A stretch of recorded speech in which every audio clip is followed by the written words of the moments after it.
বেশি ফেভারিট লাগে। এরকম চলতি পথে অনেক মানুষের সাথে পরিচিত হয়েছেন, অনেক মানুষের লাভ করছেন, ভালোবাসছেন।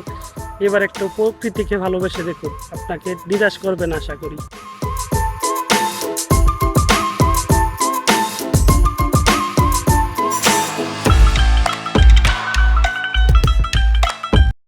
So hey guys, welcome back to my another brand new video. আজকে বাইরেছি তো বা বিকালবেলা একটু ঘোরার জন্যে, তো হাতে মোবাইলটা নিতেছি না এই কারণে যে ভিডিও করবো, মানে গরম বাইরে গেছে মোটামুটি, মানে ইচ্ছে হইতেছে না যে ভিডিও করি বা ব্লগিং করি।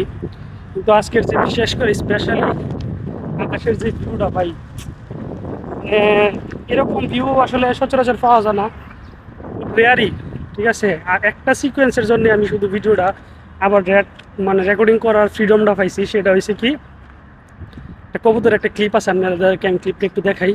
এই ক্লিপটার জন্য শুধু আমি রেকর্ডিং করার আবার ফ্রিডমটা পাইছি, ভিড়া পাইছি। মানে কেন জানি মুডটা অফ আর কি, ক্যামেরা দিয়ে বা মোবাইল দিয়ে কথা কমু, শ্যুট করবো এরকম ইচ্ছা হইতেছিল না। বাট শুধু এই ক্লিপটার জন্যে ভাই এত পরিমাণ কি বলবো, জাস্ট আপনারা একটু দেখেন।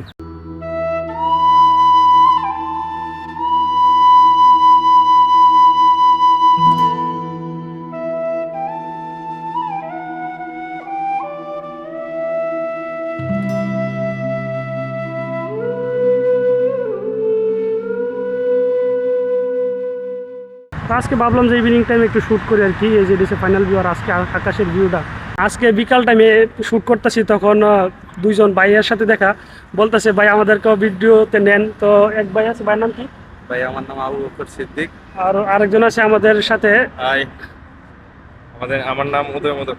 তো ভাই বলতেছে যে সবাই যে আজকে ওয়েদার এবং সবকিছু মিলে পরিবেশটা এতই ভালো লাগতেছে, ইভিনিং টাইমে সবকিছু ভালো লাগতেছে বিদায় বলতেছে যে ভাই আমাদেরকে একটু নেন। তারা ফটো তুলতেছিল, আমি ভিডিও করতেছিলাম। সো ভাই একটু হাই করে দেন। ভাই যদি কথা বলতে গেলে যদি বলি আমি, যারা প্রকৃতি প্রেমী আছে আর কি, যারা ন্যাচারালকে ভালোবাসে বা প্রকৃতিকে ভালোবাসে, তাদের ভালোবাসা আসলে সীমাহীন। পরিবেশ দেখলে, এরকম সুন্দর সুন্দর পরিবেশ, এরকম সুন্দর সুন্দর ভিউ দেখলে মন মানসিকতা সব কিছু এভরিথিং ভালো হয়ে যায়, এটা সেটা অটোমেটিক। আপনাকে প্রকৃতিকে ভালোবাসার শক্তিটা থাকা সবচেয়ে বেশি দরকার আমি মনে করি আর কি।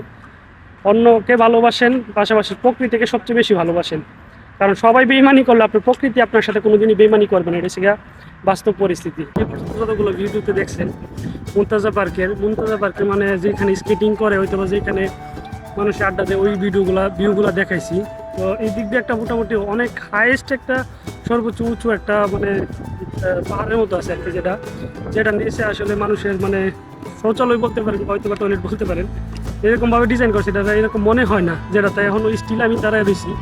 আর এখান থেকে মুনতাজা পার্কের ফাইনাল ভিউটা যদি আপনি দেখেন একটু, দিস ইজ দ্য ভিউ। এরকম ভিউতে কার ভালো না লাগে ভাই? আর একটা জিনিস যদি দেখাই, মুনতাজা পার্কের এই গাছটা সবচেয়ে বেশি ফেভারিট লাগে। এরকমভাবে কাটছে বা এরকমভাবে সাজাচ্ছে এই গাছটারে, স্পেশালি আমার কাছে ভালো লাগে আর কি। আর মুনতাজা পার্কে মানুষ এক্সারসাইজ করার জন্য আলাদা আলাদা স্পেস দিয়ে রাখছে, যারা এটা free of cost totally Qatar government চিন্তা করছে আর কি, মানুষের রিল্যাক্সের জন্য বা মুড ফ্রেশের জন্য এক্সারসাইজের খুবই দরকার আর কি। এগুলো সবাই যার বিকালবেলা আসে, যারা এনি টাইম এসে ভিজিট করতে পারে বা এনি টাইম এসে তারা এক্সারসাইজ করে। সো আরেকটা জিনিস বলি আমি, এই সব জায়গাতে হাঁটি বা ঘুরি চলাফেরার ক্ষেত্রে একটা জিনিসে দেখা যায় কি বলি, সেটা হচ্ছে বেশিরভাগ মোস্ট অফ টাইম যে বাংলাদেশি, পাকিস্তানি, ইন্ডিয়ান, নেপালি অনেক ধরনের মানুষের সাথে দেখা সাক্ষাৎ হয়ে, আলাদা আলাদা কালচারের মানুষের সাথে পরিচিত হইতে পারে।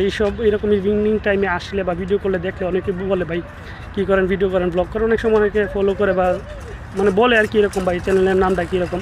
বিদেশের পরিবেশও যখন একটা মানুষের বাংলাতে কথা বলতে পারতেছি, বাংলা পরিবেশের মতো একটা মানুষের সাথে দেখা সাক্ষাৎ হয়, সব এই জিনিসগুলো সবচেয়ে খুব ভালো লাগে আর কি। মন খুলে একটু কথা বলা যায়, এটাই হচ্ছে বিষয়। সো গাইস, আপনারা একটু ভিউটা দেখেন এখান থেকে।